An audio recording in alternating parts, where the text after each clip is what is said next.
बैशाख शुक्ल तृतीया दिनटी अक्षय तृतीया भावे परिचित। ए दिनटी अत्यंत मंगलमय दिवस भावे परिगणित होउथिबा बेले आजिर दिनटी को कृषक मानकर दिन बोली कहुए। कारण कृषक ए दिन अमृत बेलारे अखिमुठी बा अक्षय मुठी अनुकूल करी कृषि कार्यर शुभारंभ करथाय। अक्षय तृतीया को सारा भारत वर्ष एक अनुकूल दिन बोली धरा जायछि। ए दिनटी कृषिठारु आरंभ करी विवाह व्रत गृह निर्माण इत्यादि जेकोसी कार्य कले ताहा सफल होइथाय बोली विश्वास रहिछि। असह्य रौद्र तापरू रक्षा पाइबा पई आजिठारु पुरी नरेंद्र पोखरी महाप्रभु जगन्नाथଙ୍କ चाप खेल सहित रथयात्रा पई रथ कार्य अनुकूल होइथाय। सेहिपरि आजिर दिन रे चासी हळदी चंदन सिंदूर बोळाधान विभिन्न पूर्ण नुआ गौणी को शंख हुलहुली मध्यरे मुंडरे थोई एवं अन्य एक नूतन टोकेरे पिठा नहीं हल लंगर धरी दुनिया को आहार जोगेबा लक्ष्य नहीं बिल को हल नहीं आजिर पवित्र दिन रे घरू बाहरिछि चासी।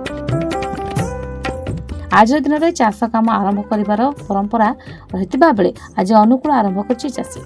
आज पवित्र अक्षय तृतीया चाषी भाई मानकर आज चाष काम आरंभ हो किंतु मो खोर्धा निर्वाचन मंडलीर जो चाषी भाई मैंने अच्छा आज पवित्र अक्षय तृतीया समस्त की मोर हार्दिक अभिनंदन।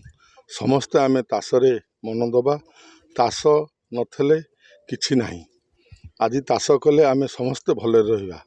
मु खोर्धार जेते मोर चाषी भाई मैंने अच्छा मु समस्त की अनुरोध करुच्ची आपण आगामी दिन में चाष करंतु एवं से मु तुम सांगरे चाषी भाई होकी अच्छी एवं ये पवित्र अक्षय तृतीया आज मोर भी मु विधानसभा आपण पाखे आपण मैंने मत ठिया करछंती एवं मोर बाल्टी चिन्ह आज ठारू भी मु ये पवित्र अक्षय तृतीया मो चाष काम अनुकूल करिया परे भी मोर आज प्रचार काम आज ठारू बाल्टी चिन्ह रे आपण माने समस्ते भोट देबे।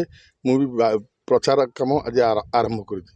मु आपण को समस्त अनुरोध करुच्ची खोर्धार 2,60,000 भोटर भाई मानकू माँ मानकू मोर बाल्टी चिन्ह होइछि।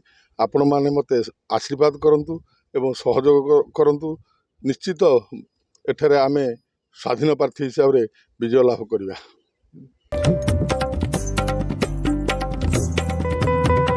এই অবসরে সারা ওড়িশারে কোণ অনুকোণরে অক্ষিমুঠি অনুকূল কার্য আরম্ভ হইতিবা বেলে খোর্ধা উপখণ্ড মଳିପଡ଼ା গ্রামରେ খোর্ধার স্বাধীন বিধায়ক প্রার্থী কালুচରଣ ଖଣ୍ଡାୟତ ରାୟ ଚାଷ ଜମିରେ ପୂଜାର୍ଚ୍ଚନା କରି ଧାନ ବୁଣି ଅକ୍ଷିମୁଠି ଅନୁକୂଳ କରିବା ସହ ଓଡ଼ିଆ ଚାଷୀ କୁଳର ଉନ୍ନତି କାମନା କରିଛନ୍ତି। ଆଜିର ଶୁଭ ଦିବସରୁ ନିଜର ନିର୍ବାଚନୀ ପ୍ରଚାର ଆରମ୍ଭ କରିଛନ୍ତି ବୋଲି ସେ କହିଛନ୍ତି। ଖୋର୍ଦ୍ଧାରୁ ପ୍ରବୀଣ ଭଞ୍ଜଙ୍କ ରିପୋର୍ଟ ରିପୋର୍ଟର୍ସ ଟୁଡେ।